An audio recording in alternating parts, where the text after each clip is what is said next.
नमस्कार दोस्तों, स्वागत है आपका टीवी 24 नेटवर्क में और मैं हूं अजय सिन्हा। बिहार में 243 सीटों पर विधानसभा चुनाव होना है, लेकिन उससे पहले एनडीए में कथित तौर पर दरार देखने को मिल रही है। यानी कि सीटों को लेकर अब पावर पॉलिटिक्स, प्रेशर पॉलिटिक्स शुरू हो चुकी है बिहार में। और एनडीए के महत्वपूर्ण साथी जीतन राम मांझी अब अपने बगावती तेवर भी दिखाने लगे हैं। दरअसल सीटों को लेकर जिस तरह से खींचतान नजर आ रही है वो अब किसी से छुपा नहीं है। जीतन राम मांझी ने सीधे तौर पर कह दिया है कि अगर हमें 20 सीटें नहीं दी गई तो हम 100 सीटों पर चुनाव लड़ेंगे।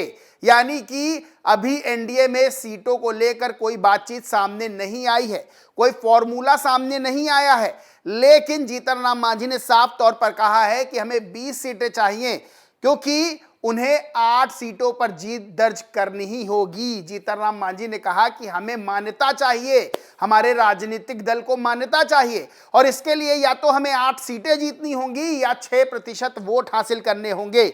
इसलिए हमें 20 सीटें तो मिलनी चाहिए, क्योंकि सभी सीटों पर हम जीत नहीं पाएंगे। अगर हमें 20 सीटें नहीं मिली, 15-16 सीटें नहीं मिली, तो हम 8 सीटें जो है कैसे जीतेंगे।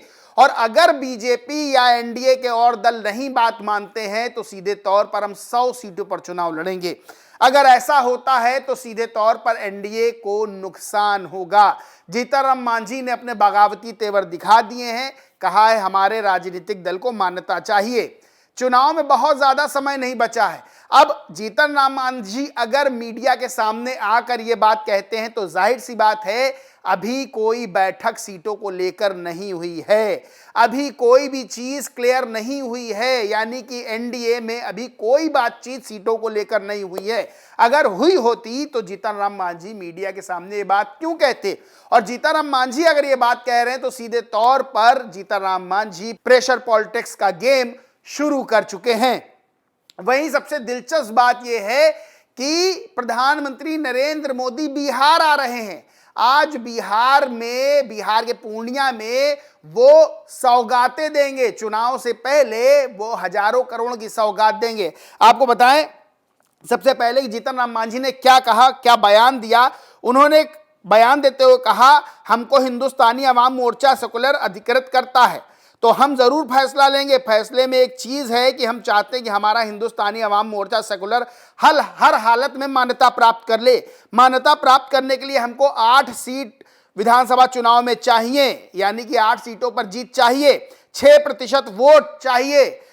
टोटल पोल का 8 सीट लाने के लिए हमको 20 सीट चाहिए। चूंकि सब जीत जाएंगे वैसा तो है नहीं, यानी हर सीट भी जीत जाएंगे ऐसा तो है नहीं।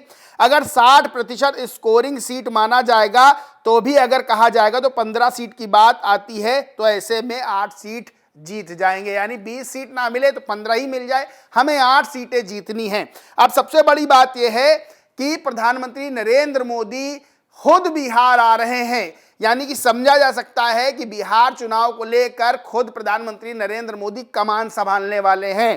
प्रधानमंत्री नरेंद्र मोदी पूर्णिया के सहारे सीमांचल को साधने की कोशिश करेंगे और इसके लिए ठीक चुनाव से पहले 36,000 करोड़ रुपए की योजना, विकास परियोजनाओं की घोषणा करेंगे।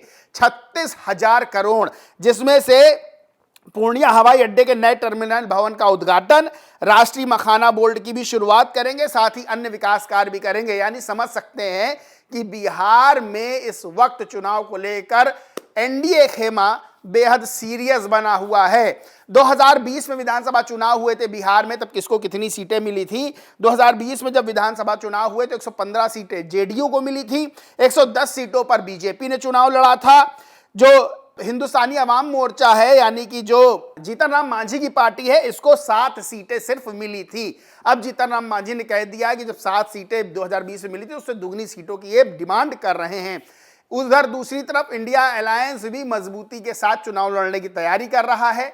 बाकायदा वोट चोरी का आरोप लगाया जा रहा है बीजेपी पर। चुनाव आयोग पर वोटर अधिकार यात्रा राहुल गांधी और तेजस्वी यादव ने निकाली।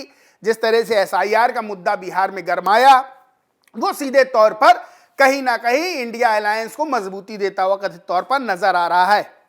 सीमांचल बड़ा दिलचस्प है। सीमांचल में 24 सीटें हैं। अब इन 24 सीटों पर जीत की जोर आजमाई शुरू हो गई है और प्रधानमंत्री नरेंद्र मोदी आज जो पूर्णिया जाने वाले हैं, पूर्णिया से वो सीमांचल को ही साधने वाले हैं। सीमांचल में दो और बड़े खिलाड़ी हैं, एक AIM-IM है और दूसरा जनसुराज यानी कि प्रशांत किशोर वाली जनसुराज।